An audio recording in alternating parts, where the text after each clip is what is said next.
आप सबको जय मसीह की गुड मॉर्निंग में शालों में नए दिन में आप में से हर एक का स्वागत करता हूँ। मैं आशा करता हूँ कि परमेश्वर का हाथ और उसका अनुग्रह आप में से हर एक के साथ पूरे पिछले सप्ताह भर बना होगा।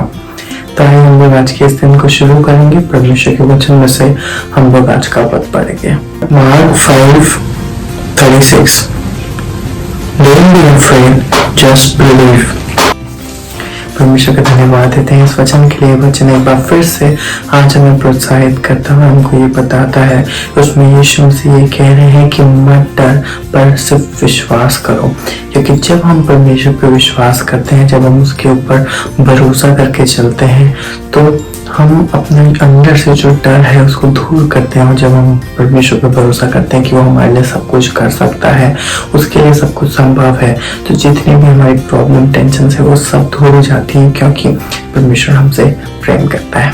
तो आइए हम लोग आगे बढ़ेंगे, सुनेंगे उसके बाद पढ़ेंगे हमारे मेन वचन में।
प्रभु परमेश्वर को धन्यवाद देते हैं आज की सुंदर सुबह के लिए। आज की सुबह में आप सभी का स्वागत, आप सभी को गुड मॉर्निंग। आज की सुबह की शुरुआत हम परमेश्वर के वचन से करना चाहते हैं, ताकि दिन भर एक नई ताजगी, नई सामर्थ, नई शक्ति हमें मिले और हम प्रभु की महिमा करें। प्रियो, आज का दिन प्रभु ने दिया है, इसलिए आज के इस डिवोशन में आप सभी का स्वागत है और हम प्रार्थना करेंगे ताकि प्रभु की आशीष हमारे डिवोशन में बनी रहे। और ये नया सप्ताह जो प्रभु ने हमें दिया है, इस नए सप्ताह में हम पूरे सप्ताह भर परमेश्वर की ताजगी को, परमेश्वर के प्रेम को और परमेश्वर की गहराई को जान सके और जीवन में आगे बढ़ सके। इससे पहले कि हम आगे बढ़े, हम अपनी आंखों को बंद करें और आज के डिवोशन के लिए प्रभु परमेश्वर से हम आशीष को मांगें, दुआ करें। जीवते और सच्चे विश्वास के योग्य परमेश्वर, बड़े ही आदर के साथ, दीनता नम्रता के साथ आप जैसे महान परमेश्वर के चरणों में हम झुके हैं। धन्यवाद देते हैं प्रभु, इस सप्ताह की शुरुआत में प्रभु, आज जो प्रभु कार्य की दृष्टि से पहला दिन है, हम आपको धन्यवाद, आपकी स्तुति, आपकी प्रशंसा करते हैं और चाहते हैं पिता परमेश्वर, ये जीवन जो आपने दिया है हम आपके लिए, आपकी महिमा के लिए इस्तेमाल कर सके। इस पूरे सप्ताह भर के लिए हम प्रार्थना करते हैं, पूरे सप्ताह भर प्रभु आपका हाथ हमारे साथ बना रहे। आज के इस डिवोशन के लिए प्रार्थना करते हैं, इस डिवोशन पर प्रभु आपकी आशीष हो।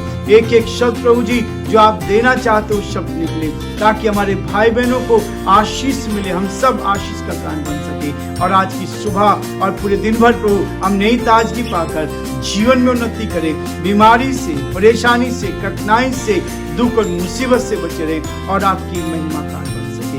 हे पिता, हे स्वामी, हे उद्धारकर्ता परमेश्वर, हम आप ही के चरणों में झुके हैं प्रभु जी। हम प्रार्थना करते हैं पिता परमेश्वर उन सारे भाई बहनों के लिए भी जो हमारे साथ यूट्यूब पर, फेसबुक पर हमारे साथ जुड़े प्रभु, हम उन सब के लिए प्रार्थना करते हैं उत्तम से उत्तम आशीष हर एक को दे प्रभु, ताकि हम सब पिता आप में सुरक्षित पाए जाए। यदि कोई बीमार है, परेशानी में है, कठिनाई में है, दुख में है, मुसीबत में है, तो आप उनकी मुसीबत को, दुख को, तकलीफ को दूर कर, ताकि हर जन आप में सुरक्षित रहकर आपकी महिमा को देख पाए। और जो आपकी योजना है पिता, उसको आपके नाम के लिए पूरा होकर देख सके। हमारे प्रदेश पर आपके अनुग्रह की दृष्टि चाहते हैं प्रभु, इस प्रदेश को अपने हाथों में ले, अपनी उपस्थिति, अपनी निकटता, अपने प्रेम का एहसास दे। हमारे प्रदेश के मुख्यमंत्री अशोक गहलोत जी पर आपकी आशीष चाहते हैं, कैबिनेट के सारे मंत्रियों पर आपकी आशीष चाहते हैं और प्रार्थना करते हैं हर एक को सुरक्षित रखे, ताकि हर जन आप में सुरक्षित रहकर आपकी महिमा को देख पाए। हमारे देश के लिए,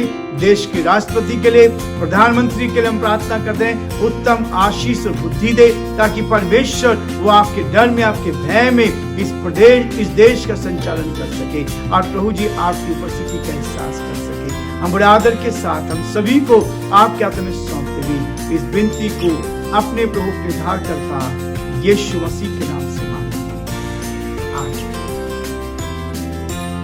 आज फिर सुबह एक नए विषय को लेकर मैं आपके सामने हूं। आज जो विषय है जो प्रभु मुझे और आपको देना चाह रहा है, ये विषय इस बात के लिए हमें प्रेरित करता है। लूका उसका 9 अध्याय और उसके 23 पद में लिखा है, यदि कोई मेरे पीछे आना चाहे तो अपने आप से इनकार करे और प्रतिदिन अपना क्रूस उठाए हुए मेरे पीछे हो ले। क्रूस की चाल क्या है? यीशु मसीह हमें क्या चाल देना चाहता है? हमारी दिन भर की चाल कैसी है? हमारा जीवन कैसा है? ये वचन जो है प्रभु यीशु मसीह ने शिष्य बनने के लिए सर्वोच्च है। हम उसके शिष्य बनना चाहते हैं, जो लोग उसके पीछे चलना चाहते हैं, ये वो शर्त है जो निश्चित करती है कि हम प्रभु के चेले हैं या नहीं। प्रभु ने चारों सुसमाचारों में अलग अलग तरीके से इसका उल्लेख किया है और वास्तव में मत्ती और लूका ने यीशु के ये वचन 2 बार पाए जाते हैं। मत्ती में भी 2 बार पाए जाते हैं और उसके बाद लूका में भी ये 2 बार पाए जाते हैं। मत्ती यदि उसका 10 अध्याय हम निकालेंगे और उसके 38 पद में यहाँ लिखा है, और जो अपना क्रूस लेकर मेरे पीछे ना चले वह मेरे योग्य नहीं है। इसी में 16 अध्याय भी आप निकालेंगे, मरकुस का 16वां अध्याय और उसके 24 पद में लिखा, तब यीशु ने अपने चेलों से कहा, यदि कोई मेरे पीछे आना चाहे तो अपने आप का इनकार करे और अपना क्रूस उठाए हुए मेरे पीछे हो। परमेश्वर ने इस वचन पर आशीष। वास्तव में क्रूस की चाल क्या है? हम कैसे प्रभु के पीछे चल सकते हैं? कई लोग यीशु के पास आते हैं, बहुत सारे लोग कहते हैं, अधिकतर बहुत कम उसके पीछे चलते हैं। आते खूब हैं लेकिन बहुत कम है जो उसके पीछे चल पाते हैं। मेरे पास आओ, यीशु का संदेश उद्धार नहीं पाए हुए लोगों के लिए था। ये संदेश उन लोगों के लिए था जिन्होंने उद्धार का, मोक्ष को प्राप्त नहीं किया था। यीशु ने कहा, मेरे पास आओ। ये संदेश यीशु ने उनके लिए दिया था, मेरे पीछे हो लो। ये संदेश उनमें शामिल हुए लोगों के लिए था। ये अंतर है। मेरे पास आओ, जिनको उद्धार नहीं मिला उनके लिए कहता है, जिनको मोक्ष नहीं मिला मेरे पीछे चले आओ, मेरे पीछे आओ।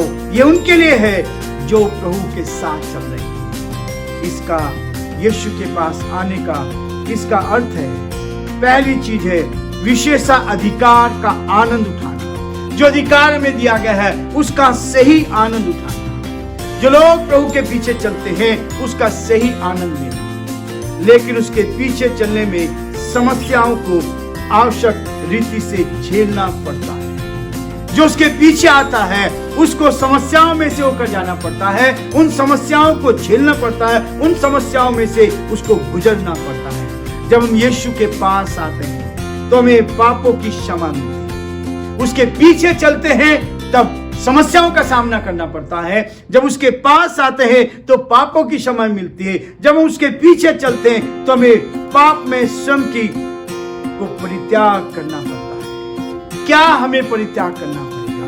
पाप को अपने जीवन से अलग करना पड़ेगा, तभी आप उसके पीछे चल सकते हैं। मसीह जीवन में पीछे हटने वालों की संख्या आज के दिनों में इसलिए अधिक है।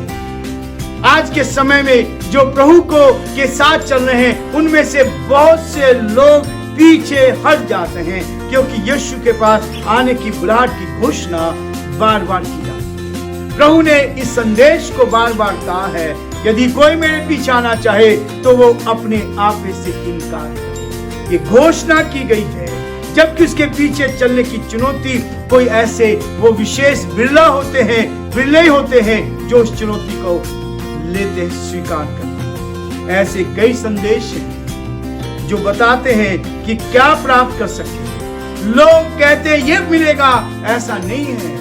प्रभु के पीछे चलने से कष्ट मिलते हैं, समस्या मिलते हैं, परेशानी मिलते हैं, लेकिन आनंद मिलता है। लेकिन बहुत कम ऐसे संदेश हैं जो आदेश देते हैं कि हमें क्या त्यागना चाहिए। प्रभु के पास आने के लिए क्या त्यागना पड़ेगा? लोग कहते हैं यदि मैं प्रभु के पास आता हूं क्या मिलेगा, लेकिन बहुत कम लोग ऐसे हैं जो ये पूछते हैं, ये जानना चाहते हैं कि क्या मुझे त्यागना पड़ेगा। जब आप सच्चाई को लेंगे तब आपको त्यागना पड़ेगा, पापों को त्यागना पड़ेगा, आपको कई चीजों को त्यागना पड़ेगा। बाइबल के टीकाकार मैथ्यू हेनरी ने एक चीज कही है, उनके अनुसार ये परमेश्वर का दास इस बात को कहता है, यीशु मसीह ही वो पाठशाला का पहला पाठ है। जब आप प्रभु मसीह के पास आते हैं उस पाठशाला में जाने के लिए वही पहला पाठ है कि हम क्या करें, अपने आप का इनकार करें और स्वयं को निरंतर मानने के अलावा मसीह जीवन जीने का और कोई तरीका नहीं। अपने अहम को मारना है और प्रभु के पीछे चलना है। यीशु के द्वारा दिया गया उदाहरण ये, प्रभु बार बार उदाहरण देता रहा, वचन में बार बार लिखा गया, चारों सुसमाचारों में इसका वर्णन किया गया, यदि कोई मेरे पीछे आना चाहे तो अपने आप से इनकार करे और प्रतिदिन अपना क्रूस उठाए हुए मेरे पीछे चले। यह मसीह का सही रास्ता, जो वास्तव में प्रभु के साथ चलेंगे वो कभी डगमगाएंगे नहीं। चाहे कोई कितना लालच दे ले, चाहे कोई कितना उसको सता ले, वो अपने रास्ते से कभी नहीं। प्रियो, प्रभु कहता है कभी ना खत्म होने वाला आनंद के स्थान का इनकार कर, कभी ना खत्म होने वाला ऐसा समय जो कभी खत्म होने वाला आनंद के स्थान का इनकार कर, संसार का आनंद लेकर वो दुखी पुरुष बन गया। यीशु मसीह के बारे में बताया गया, यशायाह उसके 53 अध्याय उसके 3 पद में कहता है वो दुखी बना, वो दुखी पुरुष था, परमेश्वर की जान पहचान दुख से थी, प्रभु को लोगों ने सताया। उसके बाद कहता है स्वर्गीय लोगों के साथ को इनकार कर पापियों का मित्र बन गया। वो लोग उस स्वर्ग को छोड़कर इस पृथ्वी पर आ गया और पापियों के लिए अपने आप को दे दिया, उनका मित्र बन गया। मत्ती उसका 11वां अध्याय और उसके 19 पद को यदि आप पढ़ेंगे तो वहां इस बात को बता, मनुष्य का पुत्र खाता पीता आया और वे कहते हैं देखो पेटू और पियक्कड़ मनुष्य, महसूल लेने वालों और पापियों का मित्र। पर ज्ञान अपने कामों से सच्चा ठहराया जाता है। यीशु मसीह इस दुनिया में आया, उसने स्वर्गीय इनका स्थान का इनकार कर दिया और वो पापियों का मित्र बन गया। ईश्वरीय अनंतकालीन महिमा का इनकार करके निकम्मा पत्थर बन गया। ये ऐसा जीवन होता है, ये ऐसा जीवन होता है। पहला पतरस उसका 2 अध्याय 7 पद में इसका वर्णन बहुत स्पष्ट बताया गया है। प्रियो, स्वर्गीय सेनाओं के द्वारा निरंतर मिलने वाली सेवकाई का इनकार करने के बाद वह नम्र दास बन गया। यह है मसीह के पीछे क्रूस उठाना, अपने आप को दीन करना, नम्र करना और अपने आप को प्रभु के चरणों में देना। स्वर्गदूतों के द्वारा रात और दिन आराधना किए जाने का इनकार कर दिया। उस स्वर्ग में रात दिन परमेश्वर की उस पिता की आराधना होती थी, वहां से निंदा की चीज बनकर उस पृथ्वी पर आ गया। लोगों ने उसके मुंह पे थूका, उसको कोड़े मारे। वो निंदा सहने के लिए, मुझे और आपको बचाने के लिए इस पृथ्वी पर आ गया। परमेश्वर के पवित्र बेटे पर यह दोष लगाया गया कि वह दुष्ट आत्मा से ग्रसित है, वह दुष्ट आत्मा से ग्रसित है। ये चीज का उसके ऊपर दोष लगाया गया। क्रूस को हाँ कहना और स्वयं को ना कहना ही सच्ची शिष्यता है। क्रूस को हाँ कहना और अपने आप का स्वयं का इनकार करना ही सच्ची शिष्यता है। वही लोग उस क्रूस को लेकर, क्रूस को हाँ कहना अपने आप को ना कहने से ज्यादा कठिन है। क्रूस को हाँ कहना अपने आप से ना कहने का से कहीं अधिक कठिन है। एक सच्चा शिष्य वही है जो दोनों कार्य करता है। यीशु के पीछे मैं हो लेता, मुड़ के ना देखूं। शैतान का एक सबसे बड़ा हथियार होता है कि मनुष्य को बैकस्लाइड कर देना। प्रियो, आज क्रूस को उठाकर चलना। यदि कोई मेरे पीछे आना चाहे तो अपने आप से इनकार करे और प्रतिदिन अपना क्रूस उठाए हुए मेरे पीछे हो। प्रियो, प्रभु सच्चाई को लेकर आगे बढ़ाना चाहता है, उस सत्य को लेकर आया। आज दुनिया में लोग उस सत्य को जान रहे हैं, उसका आदर कर रहे हैं, सम्मान कर रहे हैं। आज प्रभु मुझे आपको भी ये आदर सम्मान देना चाहता है। यदि आप प्रभु के साथ ईमानदारी से चलेंगे तो वास्तव में लोग आपको सताएंगे, लोग आपके विरोध में जरूर होंगे। और कौन होंगे? वो लोग जो आपके प्रिय। प्रभु आप सबको बहुत आशीष दे और प्रभु का हाथ आपके साथ बना रहे, ताकि हम प्रभु के साथ आगे बढ़ते जाएं और जो परमेश्वर की योजना है उसको आज पूरे दिन में पूरा करें। और यदि प्रभु की इच्छा हुई तो कल का दिन हम उसकी मर्जी से देख पाए। प्रभु आप सबको बहुत थैंक यू सो मच। अभी तक आप लोग हमारे साथ बने रहे। परमेश्वर का हाथ और उसकी आशीष आप पे सहारे के साथ बने रहे। Have a nice day. God bless you all.